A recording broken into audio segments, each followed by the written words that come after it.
I look very nice. This is very. You ever watch Borat? Very nice. Very, of course I watch. You know the chick in Borat? She's talking Bulgarian the whole time. The daughter? Is he really speaking? Yeah, and she's talking Bulgarian. Okay. Hey, what's up? What's up, guys? Welcome to Free Will. This is Tony Scardino, and today we have a very special guest because he is our first guest, Merwan Benamor. Special guest because of special ed. Yeah, absolutely. So yeah, tell them who you are and what you do. Oh, dude. So I do the languages. I speak 26 languages currently. I like to make street interviews going around and interviewing people all around the world doing that. You know, a big part of that is obviously traveling. I'd like to travel around the world and use languages, learn languages, and experience different cultures, kind of open up the world and all my viewers to why it's important to speak in languages and why it's an effective way to not only make your life more grand, kind of experience that grandiose of being able to immerse yourself in any culture and just be otherwise a more interesting, effective communicator and assimilating it to whatever culture you land in. That's like a little bit. I also work out sometimes. And when did you start doing it? Content. I started making content like a year and a half ago, honestly. Before that, I was just learning languages for fun because I got a master's in public policy and I love to travel and I love to like just, going back, I'm Tunisian and Italian. So in Tunisia, especially, like we speak a lot of languages growing up. Most of the time, it's Tunisian Arabic. It's you get Italian, you get Spanish, you get French. We just grow up speaking that because we were like, we have a lot of immersion with other cultures. So we're all just like polyglots. Okay. How many different countries have you been to? You said you speak 26 languages. How many different countries have you been to? Yeah, I was counting on my hand the other day. I think 49 countries. Yeah. What's going to be the 50th? 50th country will be the Philippines, and that's going to come in December. And you've never been to the Never been Philippines? to the Philippines. No. Wow, that's surprising. No. It's going to be either Philippines or Argentina. One of the Okay. two. I haven't really picked one yet, but one of those two. Cool. Where were you born and then where were you raised? Born in Italy, raised in France, spent some time in Tunisia, Morocco, America, and now I just live here. Yeah. What is your ethnic background? I am Tunisian. You got a little bit of Italian in there, got some Maltese in there, got some Algerian in there, but I say I'm Tunisian because I'm proud of it. Okay. All right. Outfit choice, I like that. I'm gonna go like this now. What were you saying? Знаеш ли как да говориш български? Da. Айде да ми кажеш нещо. Нет. That's Russian. Oh, мога ли да получа номера ти? He asked me, huh? Did it work? After this, you're going to give me her number because she found that. Yeah, he just asked me, yeah. Speak to all you guys out there from Bulgaria. Nice, very good. Okay, so what brought you to Miami? Good question. My best friend, Eric, when it was COVID, we were just like holed up in Virginia. We hated the weather. Like we were all working remote. I'm like, I kind of just want to go do remote work somewhere hot. Like the reason most people come to Miami, so it's just the weather. And yeah, I like the weather out here. So that's mostly why. Okay. So how do you feel about living in Miami? Like, how do you feel about Miami in general? That's a loaded question. I love that. It's a lot. When I first moved here, I was like, wow, everyone's an asshole. Everyone's really into themselves and money and fashion and big boobs and big lips. And you know what I mean? It's like, I drive a Bugatti. What kind of car do you have? I'm like, I drive a Toyota. But you can find good people here. You don't have to change for the city. I feel like I'm still that dude that grew up where I grew up and I haven't changed too much. But the city does eat you alive if you're kind of weak-minded, if that makes sense. Yeah. It's very much a city where if you want to hustle, if you want to work, you'll make it big. And if you don't, you'll just become like everyone else. Yeah. Yeah, no. So basically the basis of free will is I talk about how we're energy beings. We're electrons, protons, neutrons, and how by being energy cannot be distorted. It can only be transferred. So that means we all are connected to the same source in some way. And by realizing that, we can achieve a higher purpose, a higher self. Okay, so by doing this, that means we're all connected, we're establishing oneness, and by doing that, because we're energy, we operate on frequencies and vibrations. So to me, when I moved to Miami, I realized that Miami operates on a very low vibration. And like you said, I think it's because everyone kind of focuses on the physical rather than the spiritual. And we're too, like you said, it's body status, where, how can you get to a place by using someone, etc. So what is an example of places that you have been to, different countries that you think operate on a low vibration? where it's like a lot about like the physical rather than like who you are as a person. Yeah, or if you feel like if you've been somewhere and you just feel like the energy is like a different shift, like are people happy? Like Paris. so Paris is Yeah. No, low vibration. I think Paris is a lot. It's very similar to Miami, and where it's like status. It's like, who are you? Like, what do you do? Your only value is who you are, what you come from, and what you can do for me, as opposed to what are you like as a person? What is your vibe? What is your energy level? It's very hard to date there. It's very hard to make a lot of friends there. Everyone's very like stuck up. Yes, I'm saying that Paris for all y'all from Paris watching this. I know you know it's true. That's really interesting considering it's like such a high destination place. Yeah, a lot of people want to go there. Why do you think people want to go there? It's a beautiful city. It's very much a historical, beautiful city. The food is great. The main attractions there are obviously travel related. But I'm just saying, like living there. Like living there is very. You get caught up. It's how most big cities are. People don't have the time to waste to actually get to know someone on a friendly basis and make a genuine connection if they don't think they're going to gain something out of it. How is their economy? Paris? Yeah. Pretty high. Yeah, it's pretty good. They're doing like GDP's pretty. Yeah, it's expensive as balls, so it's great. Yeah, no, it's a good economy. I definitely think it's more just it's one of those, it's like with any major city, right? Like no matter where you go, you got Dubai, you got London, you got Paris, you got, Barcelona is another one. Rome is, not Rome, not so much. Milan is more like that, where it's like life happens so fast that you don't have time to waste. So you're constantly looking for who's going to help you get to the next step. And people will use one another in that sense. Okay. And I'm not speaking like everyone, but most of the general vibe in big cities tends to be like that from what I've seen. That's why I kind of like smaller cities. Okay, so then that leads to my next question is where have you been where it's been operating on the most high vibrations? Places where community is everything. Things like Tunisia. In Tunisia, you only work enough to eat. And everyone's very happy with that. Everyone's very content. It's like they've never been exposed to. Certain parts of the country, sure, in Tunis, but most of the smaller communities there have only been exposed to their own lifestyles, and that's all they know. They're very happy about it. What you don't like, ignorance is bliss, right? You don't know what you could have unless you see it on the social media, and then you're very content with whatever you have, and you're not constantly hungry or greedy for more. Yeah. I will say, however, being hungry and being greedy for more is very much a thing that helps people get better in life. Yeah, exactly. like that's it's a characteristic you need if you want to improve. You have to always be hungry. And I spent a lot of my time being complacent. Yeah. And being okay with where I was. And I think moving to Miami got me into the whole like, nah, I need to do better. I need to do more. And like I always have like that hunger, that drive now, and I think I've achieved a lot more being that way. Yeah, and I think that's a lot of the things I talk about is the yin and yang to everything. So you just need balance. Everything is balance. Everything has a good and a bad, or you know what I mean? Absolutely. I'll just show my nipples and be awkward, and I'll be like, hey guys, look, it's brown. Who would have thought? Okay, so you kind of did touch base on this question already. But what are the commonalities and differences between the high vibration and the low vibration places that you just mentioned? So overall, it is community. It is not feeling like you need more because you don't have more. Okay. It's a lot of it's complacency. A lot of it's expectations, right? If I expect to do better, I would genuinely think that I need to do better, or else I will never do better. It's like it ties into complacency too, where it's like if I don't know what better is, I never want it.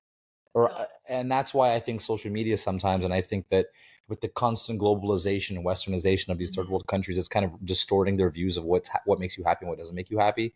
I think that I've been to countries where they barely even have internet. I've been to like the slums of Rwanda. I've been to the slums of Tanzania where they're very happy, right? But they don't even have a cell phone. But they're happy with their lives. They're arguably way happier there doing that kind of lifestyle than we are here in a city like Miami where we have everything. Yeah. When we talk about this, right away makes me think of the Blue Zones, where I watched one where there was like a community in Italy, and they had so much trust in their communities that they were leaving their doors unlocked. Like there's just the keys there, anybody can go in and go out, and they're taking care of each other, where they'll have community dinners. The whole entire community will come together and cook. Someone will do this. It's like a potluck style. They're dancing all night. They don't have much. They literally live in the mountains, and they garden, and they hunt, and that's it. And they are considered those people live the longest, up to like 100 years old. I believe it. Plus. I 100% believe it. Have you seen the Blue Zones on Netflix? I have not, but I don't watch Netflix. I don't have it on paper. Yeah, but still, you would love this. Would love this. Blue Zones? Yeah, they're called the Blue Zones, and it's basically the people in the Blue Zones, they live 100 plus years old.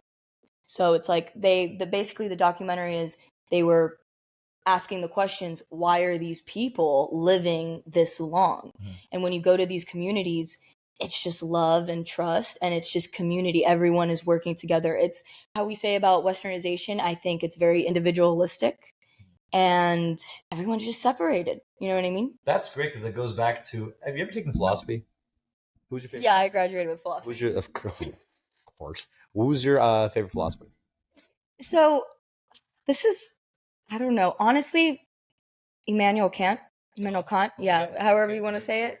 But it's just because there's a few things of moral philosophy that I like about him, which is basically like one of the reasons why I really started studying him is because he believes that taking away anything's life is immoral. So anything that is trying to survive, if it's a plant or a bug or a baby, if you're taking away that life, it is immorally wrong because it's taking away, the process of what they're trying to do, which is live.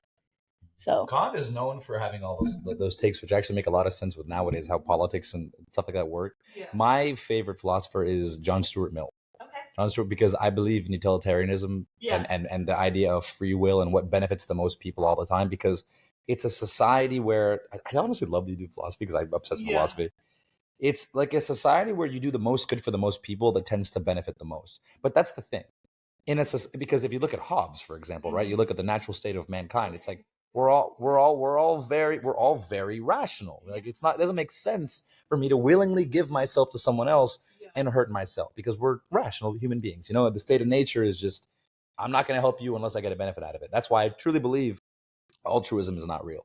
Okay. I don't think altruism is real. I don't think you would ever willingly give yourself or harm yourself otherwise if you don't somehow have some sort of benefit in there. Yeah. Human being, yeah, exactly. No, I mean, look at love. You talked about love before, right? It's like, would you ever take a bullet for someone?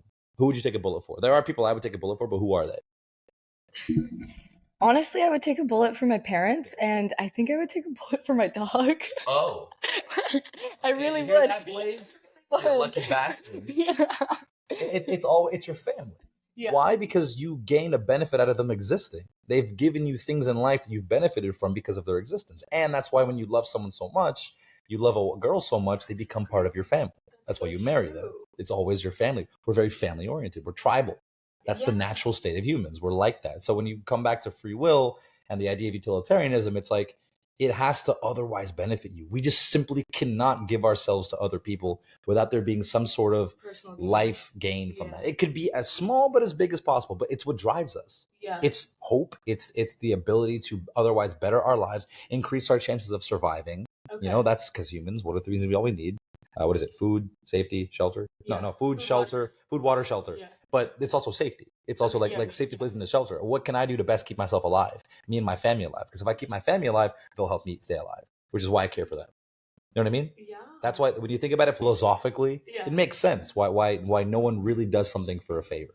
No one really, and I love saying that too because you look at societies where it's like, I need to write this down. Why? Yeah, go ahead. I wrote a whole thesis about this when I was doing my master's. It was just it doesn't make sense, and that's why humans often brag about, oh, I don't care, you don't got to do that for me, it's fine. But in their heads, they're doing it for a reason. There's always something they benefit out of it. I promise you can ask anyone watching this podcast. Nothing. There is nothing in the world that someone did for someone else with no personal gain to themselves. Whether it was how it made them feel, how it was made them feel morally, physically, or how they looked. Or how it seemed to ever, like when people do those, like, I'll give $100 to a homeless person because I feel good. No, you don't. You want the views.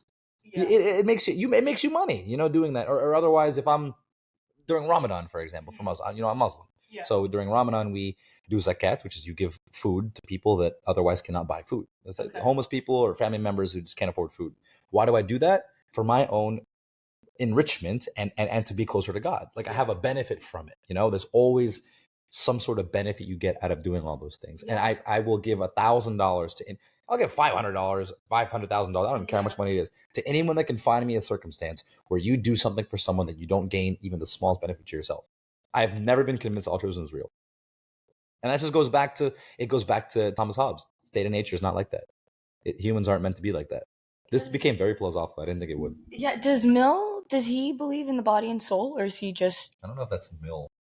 Mill believes in free will. He believes in free will. He believes in utilitarianism. He believes in the utility of good. It's utilitarianism. It's like anything wrapped around that. The soul. I don't know. Oh, no, I failed that class. No, I'm kidding. I just don't remember. I think so, but I know his main thing was utilitarianism and utility. Yeah. Because utility is like, if I'm doing, if it makes 51% of society better, then I'll do it and piss off that 49% because technically it's the greater good. Yeah. You know what I mean? Yeah. That's classic no. Yeah, exactly. Like I think an example of that too is what is made from the phones? Is it carbon? No. No. What's made from the phones? I'm gonna actually I want to know this. Radios? No. What is the metal in the phones that's made in like a country and it's like destroying the country with the iPhones?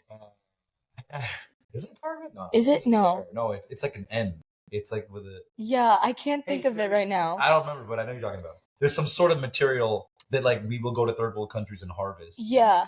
Yeah. Moral basis of that is, well, we all need phones, so it's right to do. Yeah. Of course. Yeah, we all need diamonds. That's why we invaded Sierra Leone. Yeah. Yeah, no, for sure. Yeah.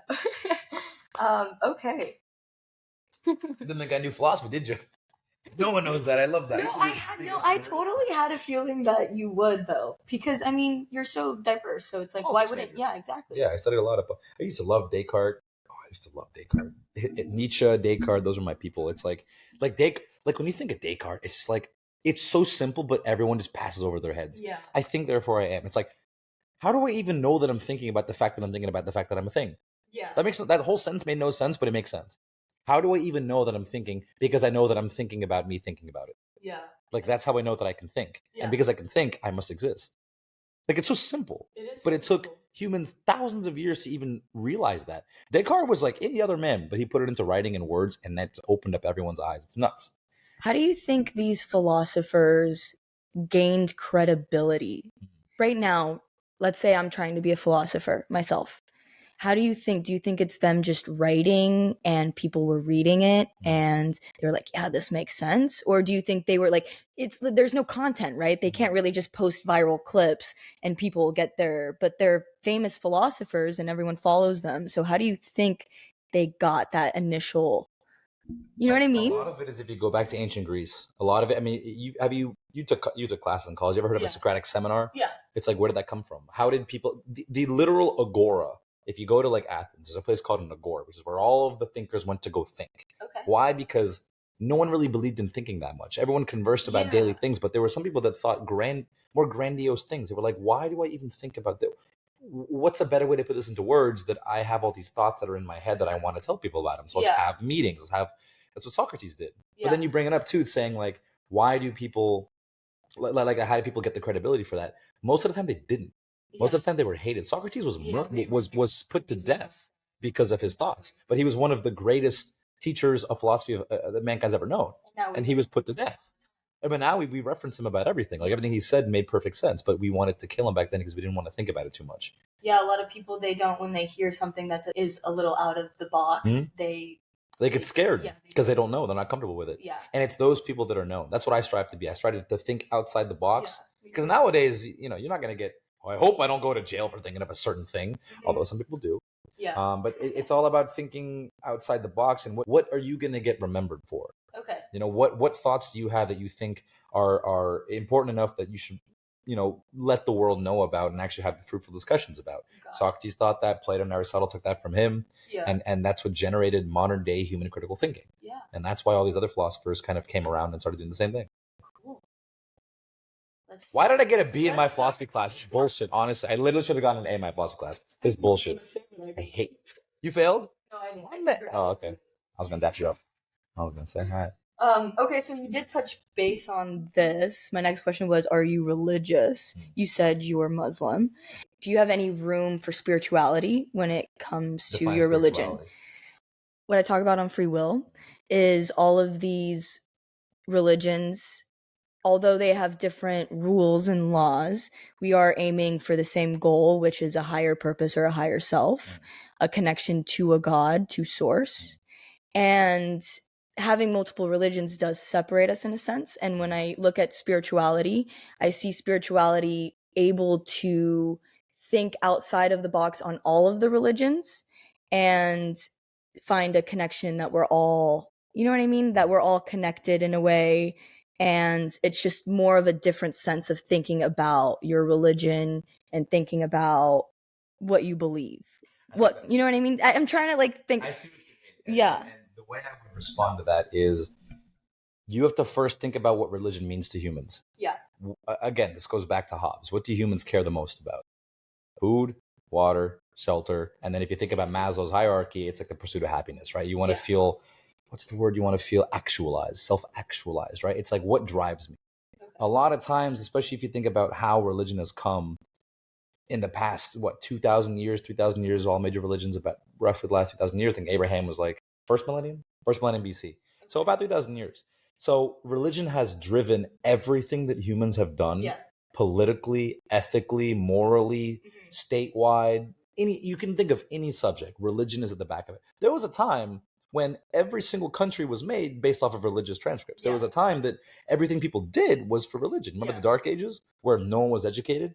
No one even knew anything. All they knew was the church. So whatever the church said, they went by. Religion has defined everything for humans for the past 2,000 years. However, more recently, people are starting to think outside of the box on that. And it's not as much of an impactful drive of what you do in a daily lifestyle. This way you got places, things like what's it called? Scientology. Yeah. They got that comes up, and it's like a complete just distancing from what modern day, or rather even classical religious understanding is. And so if you think about how much religion can drive you, it's pretty clear that most things that go on in the world, most things that humans think about, most reasons why political clashes even happen. I mean, you could look at any major war, right? World War II, you could argue it was religion. I mean, even the Yugoslavian war, right? You're Bulgarian. You remember back in the day when Yugoslavia split, what was the reason it even started?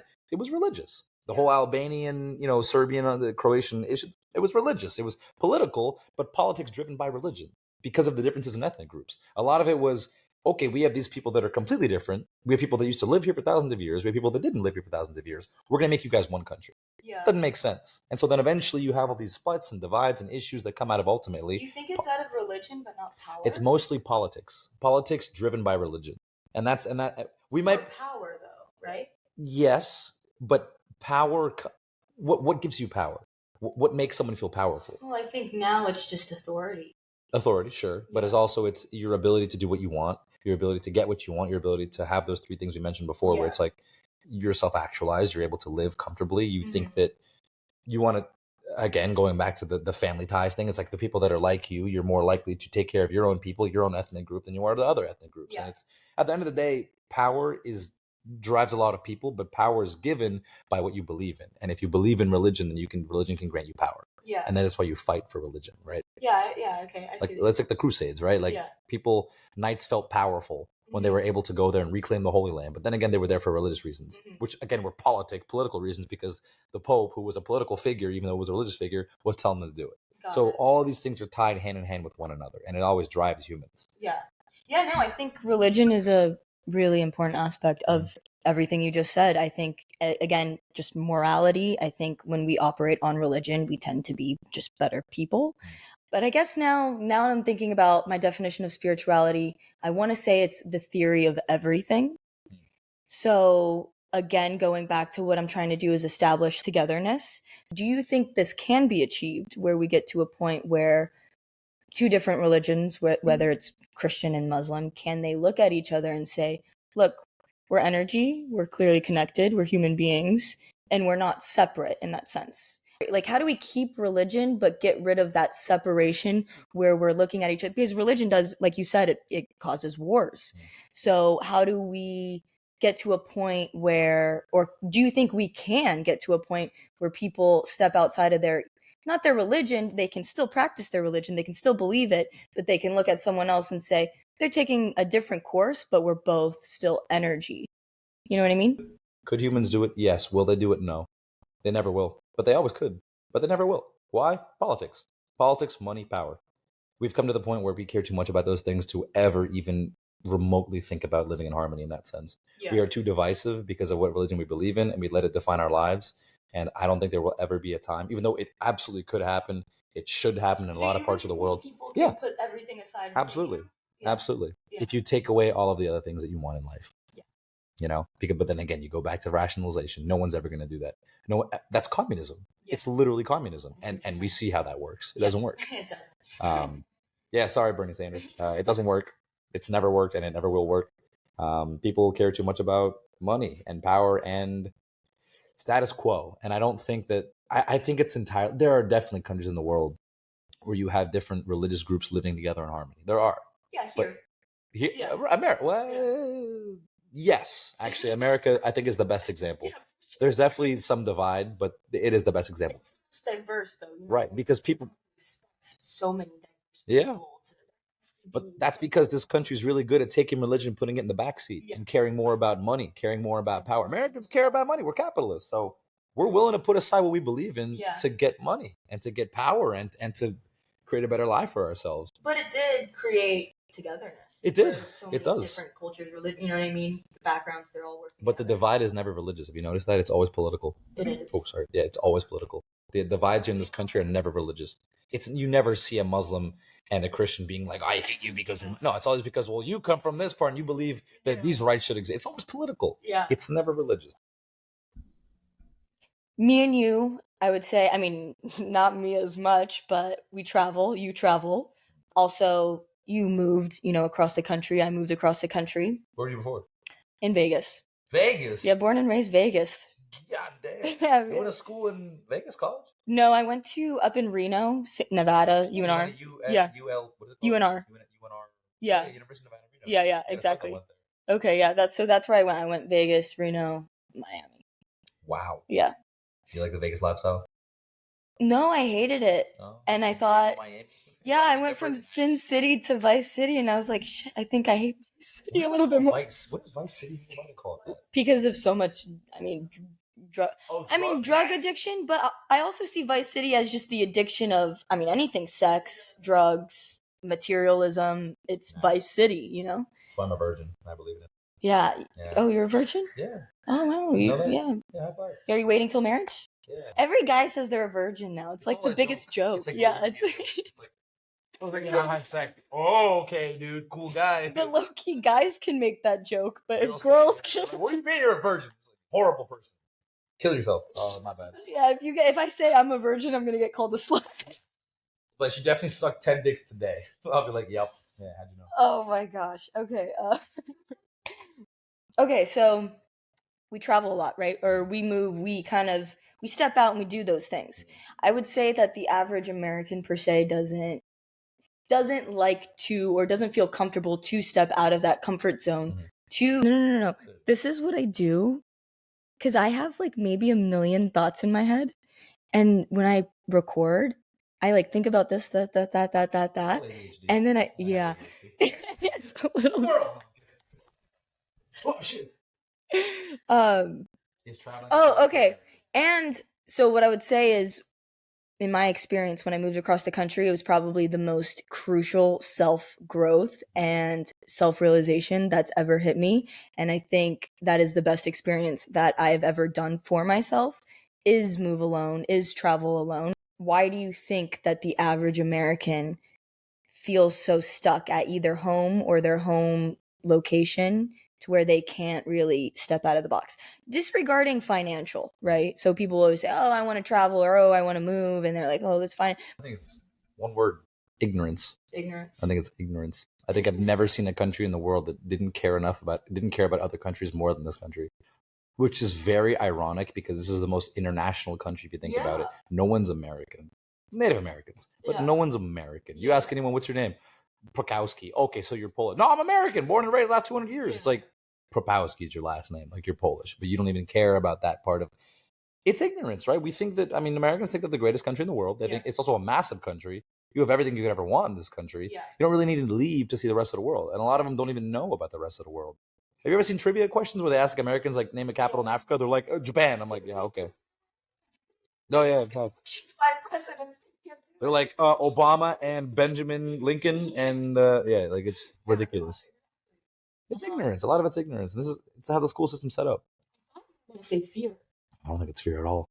You can say the Americans are afraid of planes. It's like a plane from Florida to Seattle, 7 hours. Not afraid of planes. Yeah. No, it's not fear either. Interesting. I don't think it's fear at all. I think it's ignorance.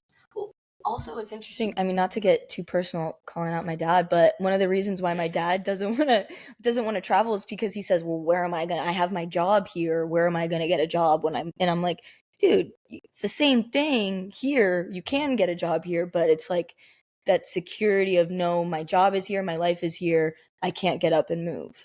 America is one of the greatest countries in the world if you want to make money. I think that's a stereotype about America that is true.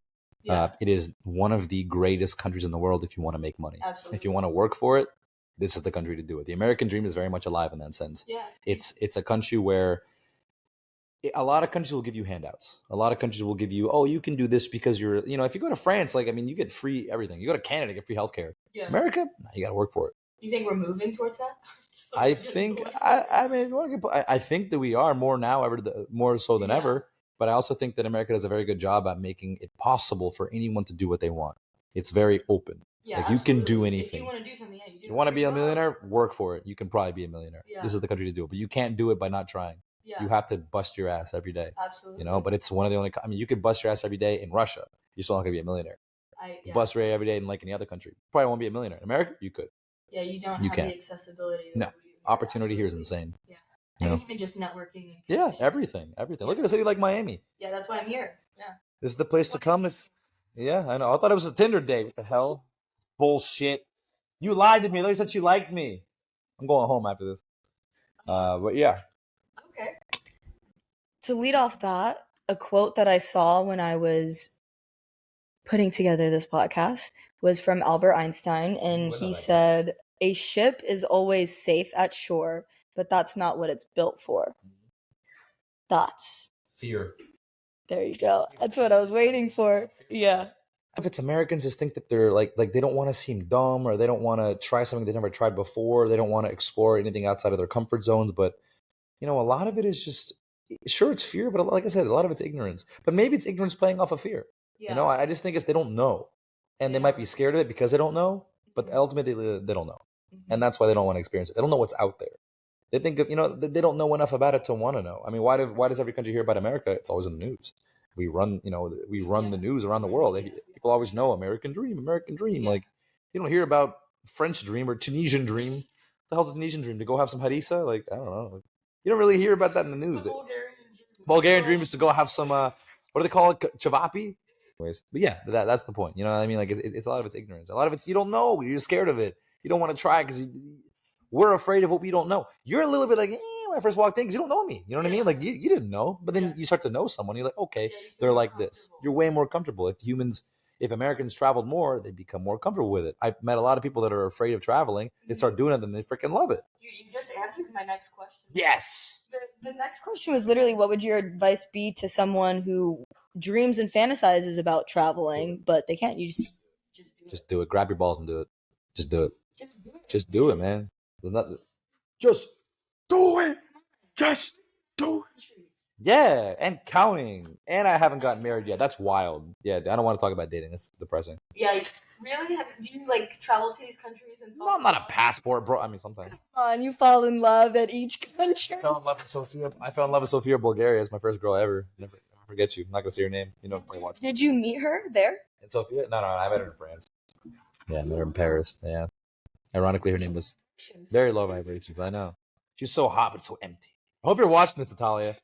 Yeah, that's her name. Because you did say the American dream is alive, right? Yes.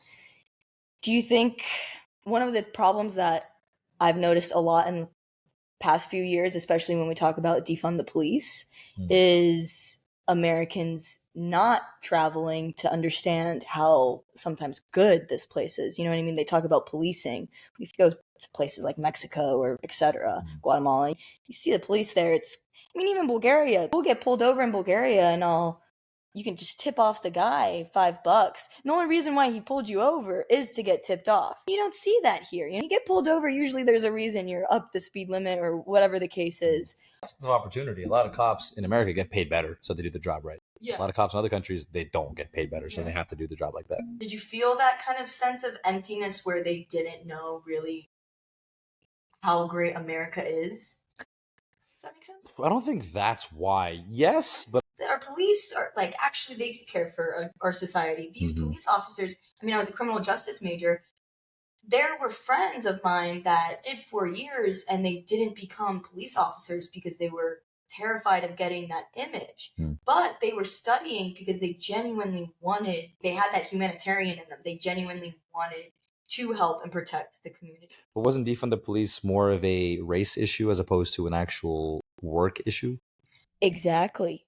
That's my point is, so like defunding the police scared a lot of criminal justice majors and scared a lot of upcoming police officers and scared even police officers in general saying, man, I don't really want to be labeled as a police officer. I think that it's one of those things where a couple bad apples ruin a batch. There are definitely corrupt police officers. There are definitely bad ones. And that's always what we highlight. Look at any issue in the world. It's the work of a few extremists that make a generalization about the entire group. So do I think that that movement had basis? Yes. Do I think that it happened for a reason? Yes. Do I think that there are police officers that are bad at their jobs and they're corrupt and they're messed up? Yeah, 100%. Do I think that all of them are like that? No. But would you say the percentage of corrupt police officers in other countries compared to here? No. Oh, other countries? Yeah. Dude, I mean, that's what I'm saying. You know, if you don't tip them off, it's nuts. Yeah. Some of these countries have horrible policing systems, and do I think America is one of the most upfront ones and most modern ones? Sure. Do I think there's still inherent issues with it? Sure. Yeah. But I think it's safer. Yeah. I think that police officers here at least kind of carry out things that they should be doing. Other countries, you mentioned Mexico, Guatemala. Police officers there is like you can become one of those by just being able to shoot a gun. Like, honestly, sorry if you're from there, but I mean, this is what it is. A lot of third world countries are like that. No, I think American police officers typically get better educated and trained than other countries. Do I still think there's faults with them? Yes. Yeah. Do I think that it could change? Yes. Are American police officers better at their jobs in other countries? Probably, depending on the country. Yeah, and I guess to add that on where we were coming from with travel is I felt that because people weren't traveling enough or weren't understanding other cultures enough, there was a hatred towards America. You know what I mean? Like right now we're seeing a lot of lack of nationalism. And I think it's because they've never lived anywhere else. And they wouldn't. Yeah. You don't know how good you have it until you go somewhere else and see where you don't have it. Yeah. You know, there have been times where I'm sure I didn't like the police when they would pull me over for dumb parking tickets. Then I go to like Morocco and these guys are pulling me over just because I have a girl in the car with me. I'm like, damn, they let me get away with that in America. You know what I mean? Like, it's just like, you wouldn't know until you've opened your eyes to other cultures and other countries and things like that. And it's like, yeah, I definitely think that traveling would make people more understanding of the current. I think it just makes you smarter. It makes you much more worldly, much more cultured. And that's the whole point of traveling, right? To understand more about the world. If you don't travel, you are restricting yourself. You are becoming ignorant. You are making it harder for you to make cognitive decisions about what you see going on around you because you just don't know enough. You have no heuristics. You have nothing to compare it to. So it's, yeah. Oh, it took a while. Yeah. It took like 3 more dates to get to the end of that one. You know, I know. It's fine. I'll wait. Politics, man. I love it. I love just knowing about every country, who you hate and who you don't hate. It's fun. Like a spy. CIA, if you're hiring. I exist. This guy. Travel guy. 26 languages. I got you.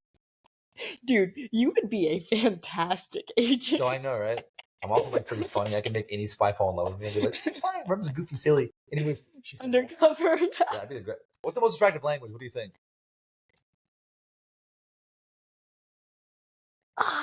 That's a great language. I really feel like I don't think languages are attractive. You what? No. You don't think languages are attractive? You're talking to the language lord? Take it back. I'm like, I think all languages are attractive. What's the most attractive one? What's one when you hear you get a little like, I like that.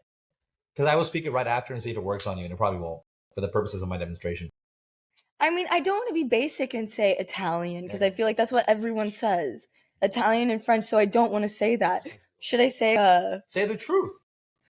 What language gets you bricked up? Dude, fucking what gets you a lady boner? Japanese, man. Japanese?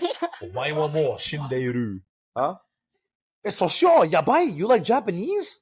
Omae wa mo shindeiru. I actually do think, and I feel like no one's going to agree with me on this, I actually do think Russian is attractive. A lot of people think that. Okay, do they? Okay. Это хорошо по-русски. Yeah. Я тебя люблю. Я тебя люблю. Yeah. Как тебя зовут? Yeah. She's like, yeah, хорошо. But I do think I'm biased on that too. I think my language is pretty attractive. Bulgarian? Yeah. Oh, said no one ever. Really? Yeah. No one's ever said, wow, Bulgarian is so sexy. Not even Bulgarian. Okay, wait, like, okay. What? I'm gonna disagree with that because every single guy though that I've ever, when I talk Bulgarian, they're like, "Oh my god, that's so attractive." Tell me something about me in Bulgarian. Ти And си- everyone down below, let me know what you Yeah, no, said. ти си много интересен. I'm very interesting. Yeah, there you go. Ah, you understand Bulgarian. Yeah. Wow. Yeah. Ti si dobre. Dobro. Ti si dobro. You're good? You're not interested? Girls like you more. Am I wrong? I think that's for everyone. Fuck! Thought I was right with it. Everyone. If girls act like they're not interested, the guy's chasing. Yeah, I don't know why. I think it's one of those things about like psychology. It's like you always want what you can't have. So if they make themselves less available, you want it more. Even though they could be ugly, but because they don't want you, it's the challenge. That's why when a guy finally gets with a girl, it's like I did it, I conquered it. I don't even want her no more. Right? It's like because it's a chase, which is so fucked up. Yeah. Because like you put in 3 months of effort, you finally fuck her. It's like all right, check complete. The NPC has been accomplished. It's like the quest done. Dude, it's called love bombing. Facts. Girls just deal with that. Happened once in college. I'm sorry for whoever it was. What did you say? I'm totally messing around. You ghosted someone? Oh yeah, I did. No, you probably ghosted someone right now. Me? Yeah, if you're watching this, I'm not going to respond to your DM. Stop sending me weird pictures of your left nipple. I don't like pierced nipples. Just I the like left one. just the right. Yes, thank you. I like butts if you're interested in. Yes. Anyways, what's your next question? Okay, my last. Do you want to go to the last question? What's your last question? All right. You have any left? Wow. Do I have any left? This went from like an informal philosophical session to me just rizzing her up by doing that. Pretty wild. Languages, guys. Learn language. Keep telling. It works.